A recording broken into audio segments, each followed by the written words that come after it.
तेज हरियाणा के YouTube channel को अभी करें सब्सक्राइब और हाँ, बेल आइकन दबाना ना भूलें ताकि मिले आपको सबसे पहले हर ताजा अप।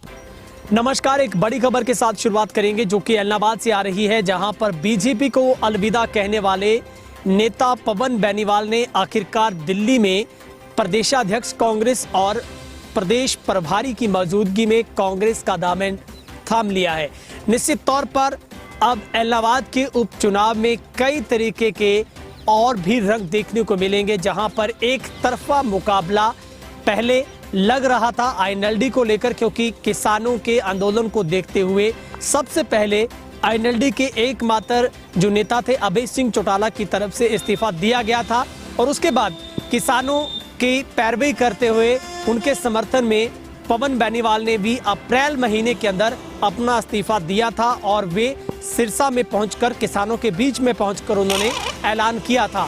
मगर अब कई तरीके के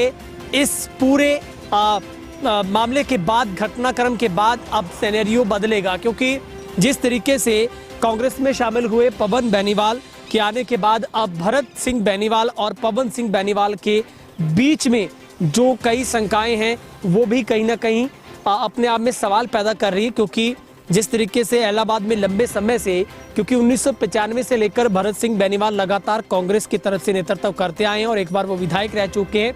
तो ऐसे में अब देखना ये होगा क्या चाचे भतीजे की जोड़ी मिलकर काम करेगी या फिर दोनों के बीच में दूरी है वो बरकरार रहेगी। क्योंकि तेज हरियाणा के सूत्र ये कह रहे हैं कि जब पवन बेनीवाल की तरफ से कांग्रेस को ज्वाइन किया गया तो उससे पहले उनकी भरत सिंह बेनीवाल के साथ किसी भी तरीके की बातचीत नहीं हो पाई, यानी कि दोनों के बीच में किसी भी तरीके का समन्वय नहीं है, यानी दोनों नेताओं को एक दूसरे के बीच में क्या कुछ चल रहा है राजनीतिक तौर पर वो दोनों को पता नहीं है। अब ऐसे में क्या बीजेपी को सबसे बड़ा नुकसान होगा पवन बेनीवाल के कांग्रेस में जाने के बाद, या फिर बीजेपी को बड़ा फायदा पहुंचेगा? तीसरी बात है, क्या आईएनएलडी को भी अब कहीं ना कहीं नुकसान झेलना पड़ेगा, क्योंकि कई तरीके के इसमें कयास जुटाए जा रहे हैं, लगाए जा रहे हैं कि क्या अब आईएनएलडी के ऊपर ये दोनों की जोड़ी भारी पड़ेगी। मगर सवाल ये भी उठता है अब कांग्रेस के लिए भी कहीं ना कहीं मुश्किलात पैदा होने वाली है। आखिर कांग्रेस अपने पुराने खिलाड़ी पर भरोसा जताएगी या फिर पहले आईएनएलडी उसके बाद बीजेपी को छोड़कर कांग्रेस को ज्वाइन करने वाले नेता पवन बेनीवाल पर भरोसा जताएगी? क्योंकि अगर देखा जाए तो लंबे समय से भरत सिंह बेनीवाल का सबसे बड़ा होल्ड इलाहाबाद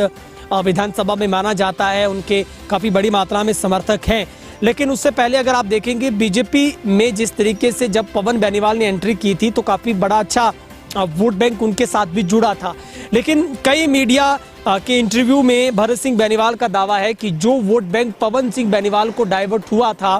वो उस वक्त हुआ था जब वो आईएनएलडी को छोड़कर बीजेपी में आए थे और भरत सिंह बेनीवाल को टिकट जब नहीं मिला था तो फिर उसके बाद कुछ हद तक जो वोट बैंक है वो पवन बेनीवाल की तरफ शिफ्ट हुआ था। लेकिन अब भरत सिंह बेनीवाल का दावा है कि उनका अपना एक निजी वोट बैंक है, उनके वोट बैंक में किसी तरीके की कोई सेंधमारी नहीं हो सकती है। लेकिन हाईकमान को अब काफ़ी सोच समझकर फैसला लेना होगा, क्या दोनों की नाराजगी के बिना कांग्रेस को रास्ता तलाश पाएगी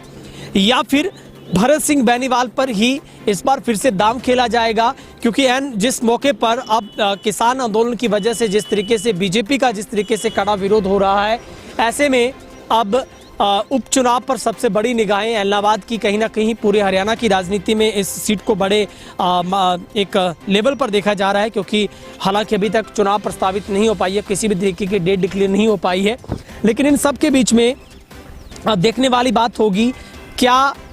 अब पूर्व विधायक भरत सिंह को नज़रअंदाज करना कांग्रेस के लिए अच्छा रहेगा या फिर भारी पड़ सकता है? क्योंकि हल्के में भरत सिंह बेनीवाल का सबसे बड़ा वजूद है, वहां की जनता मानती है कि इलाहाबाद में चोपटा क्षेत्र के लोगों की राय जो है वो यही है कि भरत सिंह बेनीवाल का इस क्षेत्र में अपना बड़ा वजूद है। अगर उपचुनाव में टिकट पवन को मिलता है तो निश्चित तौर पर कांग्रेस को बड़ा नुकसान हो सकता है और ज़्यादातर लोग भरत सिंह बेनीवाल को ज़्यादा प्रभावी मानते हैं। अगर टिकट पवन बेनीवाल को मिलता है तो कांग्रेस को काफ़ी नुकसान उठाना पड़ेगा। तो ऐसे में कांग्रेस के लिए सबसे टेढ़ी खीर होने वाला है कि इन दो चेहरों में से कांग्रेस किसके ऊपर अपना विश्वास जताएगी। वहीं पर कयास ये है कि बीजेपी की तरफ से गोविंद कांडा को भी मैदान में उतारा जा सकता है। बीजेपी होलोपा उपाध्यक्ष गोविंद कांडा को मैदान में उतार सकती है और बीजेपी लीडरों से लगातार बढ़ती नजदीकियों के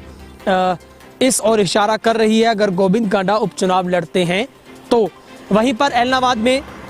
पवन बेनीवाल के द्वारा जो बीजेपी छोड़ने से एलनाबाद हलके में बीजेपी को नुकसान हुआ है, या यूं कहें कि बेनीवाल से जुड़ा हुआ वोट बैंक उनके साथ ही चला गया है। अब कई तरीके से इस बात को देखना होगा। राजनीतिक जो विशेषज्ञ हैं वो कयास लगा रहे हैं,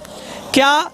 जो बीजेपी का एक वोट बैंक था क्या वो भी डाइवर्ट पवन के साथ कांग्रेस में जाने से होगा, या फिर जो कांग्रेस खेमे का वोट बैंक है क्या वो इस बात को एक्सेप्ट करेगा कि क्या वो भरत सिंह बेनीवाल के साथ जिस तरीके से लंबा जुड़ाव उस वोट बैंक का रहा है।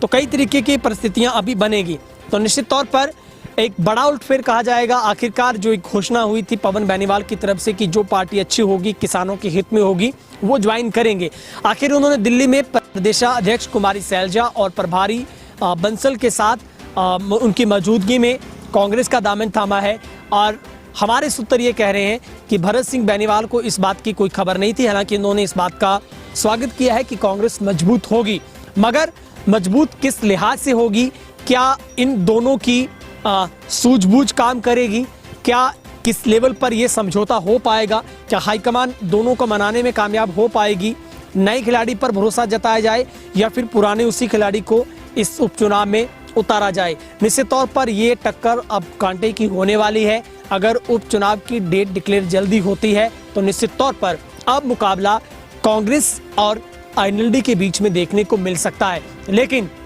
जिस तरीके से बीजेपी को बाय बाय करने के बाद पवन सिंह बेनीवाल की तरफ से कांग्रेस का दामन थामा गया, तो उसके बाद अब बीजेपी के लिए भी कैंडिडेट वहां पर तलाशना एक सबसे बड़ी चुनौती बना है। और ऐसे में अब देखना होगा आने वाले वक्त में जब चुनाव होगा किस तरीके के समीकरण वहां पर बैठते हैं। कैमरामैन हेमब्रट के साथ गुरविंदर पन्नू, तेज हरियाणा, एलनाबाद।